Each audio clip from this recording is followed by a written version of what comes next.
Again, welcome to on my YouTube channel English with Mustakim Chauhan. Dear students, कल के lecture में हमने unit को लेकर डिस्कस किया था और मैंने आप लोगों को बताया था कि किस प्रकार से हम यूनिट से रिलेटेड क्वेश्चंस करते हैं।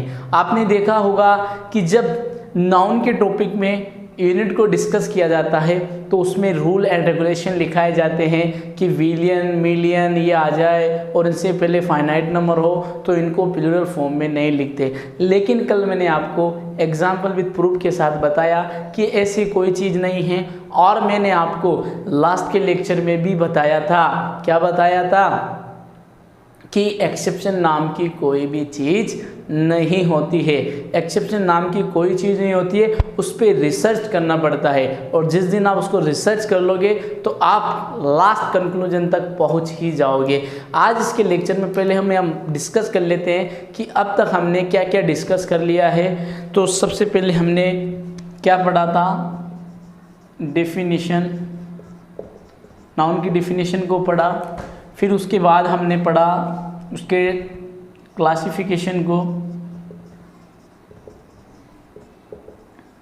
फिर हमने उसके बाद पढ़ा काउंटेबल एंड अनकाउंटेबल। फिर उसके बाद हमने पढ़ा जेंडर। फिर उसके बाद हमने पढ़ा केस। अब तक हमने डिस्कस, फिर कल हमने पढ़ा था यूनिट। अब तक हम नाउन के इन टॉपिक को डिस्कस कर चुके हैं, डेफिनेशन का, क्लासिफिकेशन को, काउंटेबल, जेंडर, केस, यूनिट। अगर मैं बात करूँ वोकेबलरी की, तो वोकेबलरी में हमने अब तक क्या क्या डिस्कस कर लिया है। तो वोकेबलरी में हमने ट्रेड, फाइट, फेट, या मैं कहूँ गेमी, और आपके फिलो एंड फाइल एक्सेट्रा, ये रूट वर्ड अब तक हमने वोकेबलरी सेशन में डिस्कस कर लिया है। अब तक हम इन रूट वर्ड को डिस्कस कर चुके हैं और मैं आप लोगों को बता दूं जानकारी के लिए कि मैं एवरी संडे आप लोगों के लिए वोकेब के लिए लेके आ रहा हूँ वीडियो। अब मेरा वोकेबलरी लाने का टारगेट क्या था, क्योंकि आप लोगों को पता है स्टूडेंट के बीच में एक वोकेबलरी को लेकर बहुत बड़े इश्यू बनाए जाते हैं।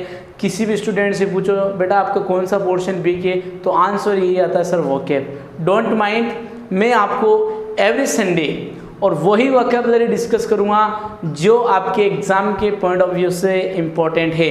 चाहे अगर आप स्टेट एग्ज़ाम की प्रिपरेशन करो, चाहे आप एनडीए की प्रिपरेशन करो, चाहे बैंकिंग की करो, चाहे एसएससी की करो, any kind of competitive exam, this vocabulary sessions will be enough for you.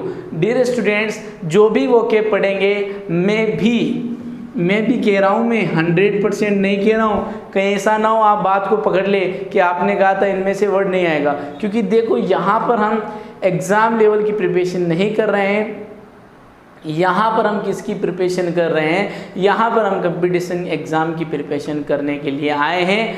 और आपको पता है कंपटीशन एग्ज़ाम का कोई सिलेबस नहीं होता, कोई क्राइटेरिया नहीं होता कि इस ही क्राइटेरिया से क्वेश्चंस पूछे जाएंगे, कहीं से भी पूछे जा सकते हैं। लेकिन मैं आपको बता दूं, हम जो भी डिस्कस करेंगे वो आपको या तो आपको प्रीवियस एग्ज़ाम से देखने को मिलेंगे और आपके फ्यूचर्स एग्ज़ाम में भी आपको मिल सकते हैं। तो प्लीज़ एवरी संडे 8 PM मैं आपको आ रहा हूँ। वैसे लाइव रोजाना ही आ रहा हूँ ग्रामर पोर्शन को लेकर, लेकिन एवरी संडे स्पेशल को मैंने रखा है वोकेबलरी सेशन को करे, ताकि फोनोलॉजी और मॉर्फोलॉजी को कंबाइन चले, टुगेदर चले।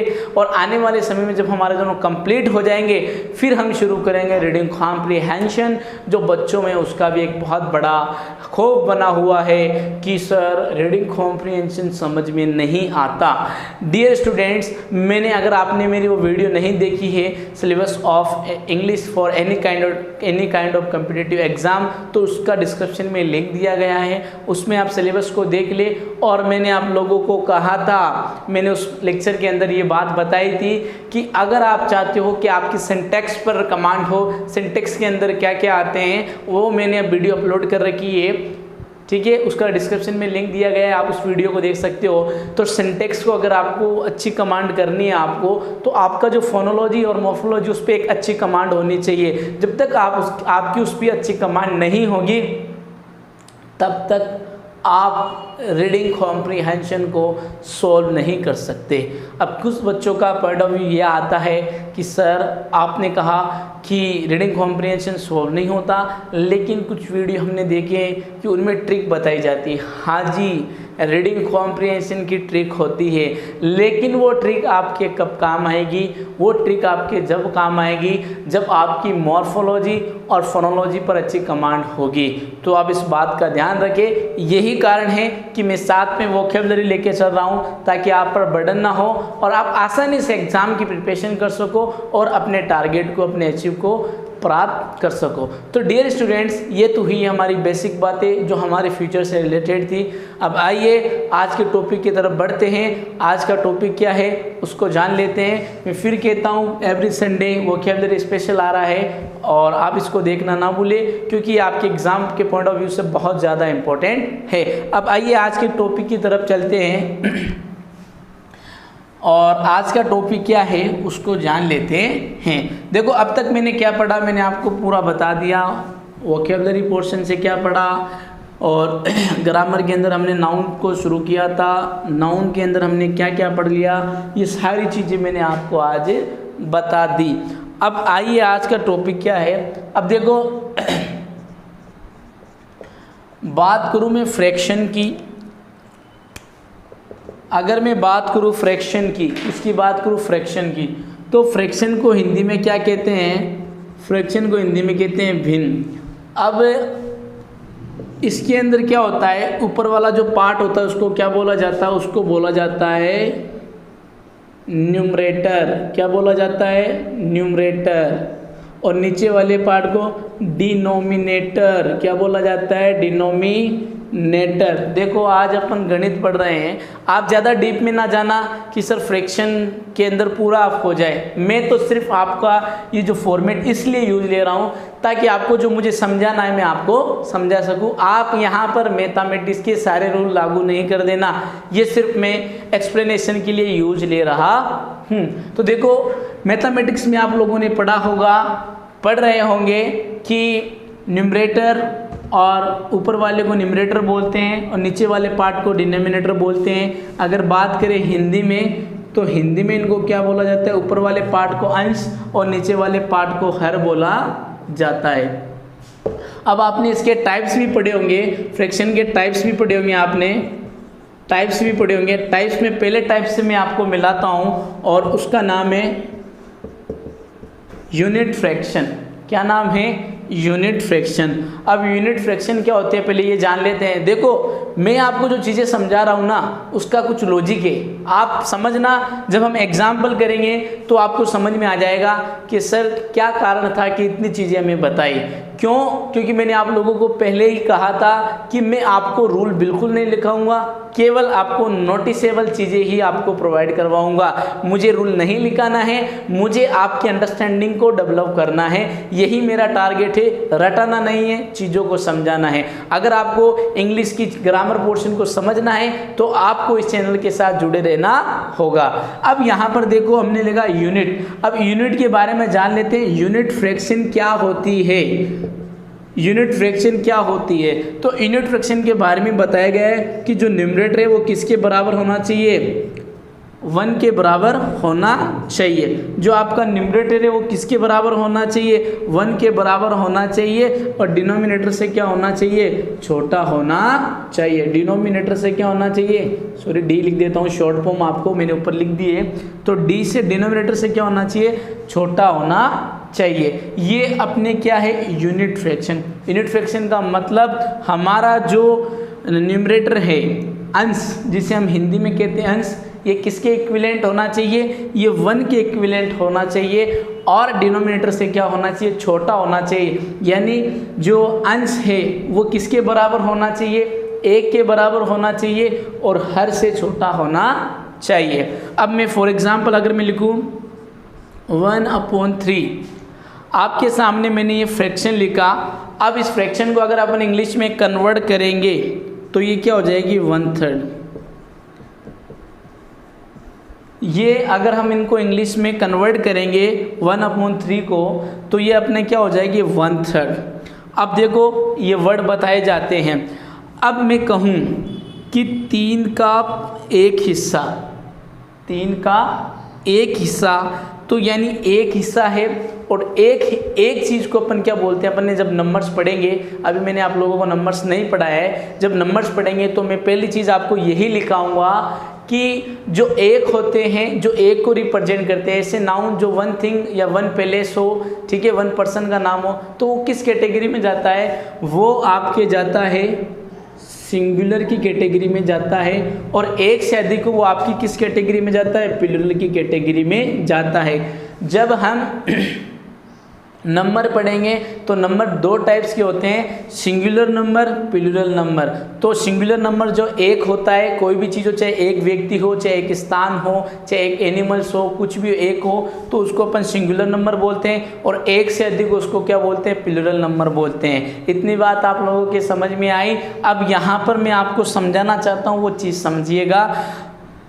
3 का एक हिस्सा यानी एक हिस्सा है, और मैंने आपको बताया जब कोई चीज़ एक हो तो वो क्या होती है, सिंगुलर होती है। क्या होती है, सिंगुलर होती है। और यहाँ पर देखा कि 1/3, तो हमें एग्जाम में मिलेगा 1/3, तो 1/3 हमारा एरर होगी, सही होगा जो क्या लिखा जाएगा, 1/3 लिखा जाएगा।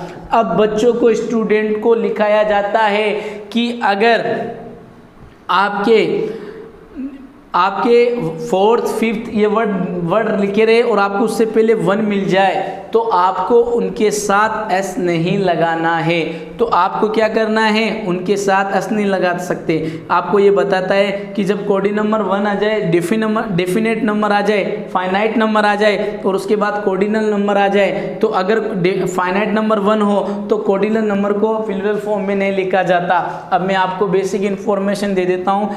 फाइनाइट नंबर कौन से होते हैं, फाइनाइट नंबर आपके जो डिफाइन हो 1 2 3 4, और कोर्डिनल नंबर को क्या बोलते हैं, कोर्डिनल नंबर क्या होते हैं, फर्स्ट, सेकेंड, थर्ड, ये हमारे क्या होते हैं, ये हमारे कोर्डिनल नंबर होते हैं। ये फाइनाइट नंबर, इनको डिफाइन कह सकते हैं, ठीक है, इनको फाइनाइट नंबर कहते हैं। तो ये बताया जाता है कि अगर कोर्डिनल नंबर से पहले 1 आ जाए तो कोर्डिनल नंबर को प्लूरल फॉर्म में नहीं लिखा जाता। लेकिन आपको ये नहीं बताया जाता कि क्यों नहीं लिखा जाता। तो मैंने आपको बताया कि यहाँ पर बात हो रही है 3 में से एक हिस्से की, 3 में से एक हिस्सा। जब एक हिस्सा है तो सिंगुलर हुआ, तो सिंगुलर के साथ अपन अस लगाते नहीं है। मैंने आपको बताया जब हम प्लूरल बनाता हो, जनरल केस में जब हम नाउन का प्लूरल बनाते हैं तो हमें अस लगाने की आवश्यकता होती है। लेकिन हमारी बात सिंगुलर की हो रही है, जब सिंगुलर की बात हो रही है तो हमें अस लगाने की आवश्यकता नहीं है। तो हमारी सही फ्रेज क्या होगी, सही फ्रेज होगी 1/3, या आपको मिल सकती है 1/4। और जब ये फ्रेज आपके सिंगुलर है, जब आपकी फ्रेज सिंगुलर है तो आने वाली हेल्पिंग वर्ब क्या होगी, सिंगुलर हेल्पिंग वर्ब होगी। अब किस प्रकार होगी, जब हम एग्जाम्पल में पढ़ेंगे तो आपको समझाऊंगा कि किस प्रकार आपको करना है। तो मैंने आप लोगों को बताया कि यूनिट फ्रैक्शन क्या होती है। यूनिट फ्रैक्शन में न्यूमरेटर आपका 1 के इक्विवेलेंट होना चाहिए और डिनोमिनेटर से छोटा होना चाहिए।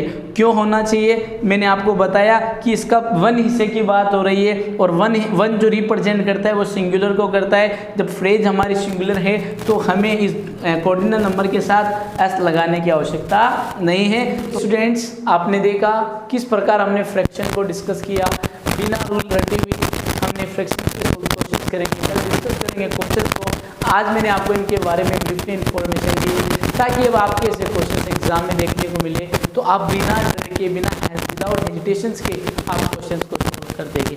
मैं देखता हूँ डियर स्टूडेंट्स, काफ़ी बच्चे जब इससे रिलेटेड क्वेश्चन हमें सब्जेक्ट वर्ब एग्रीमेंट में देखने को मिलते हैं तो ज़्यादातर बच्चे कंफ्यूज होकर सवाल को गलत कर देते हैं। लेकिन उम्मीद करता हूँ कि आपने अगर इस वीडियो को पूरा देखा है तो मैं आपको इतना भरोसा दिला सकता हूँ कि आज के बाद अगर यूनिट फ्रैक्शन से रिलेटेड क्वेश्चंस आपको एग्ज़ाम में देखने को मिले तो आप उन्हें चुटकियों में कर सकते हो। और मैं आपको जानकारी के लिए और कह देता हूँ कि मैं एवरी संडे वोकैब स्पेशल लेकर आता हूँ, उसको आप मिस ना करें। साथ ही ये भी क्लासेज रहे ताकि आप अपने टारगेट को आसानी से प्राप्त कर सके।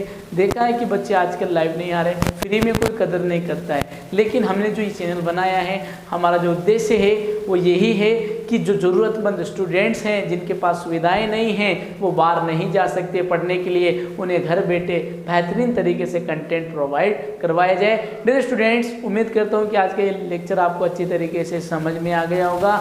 अगर समझ में आया है तो प्लीज़ लाइक करें, शेयर करें, कमेंट करें।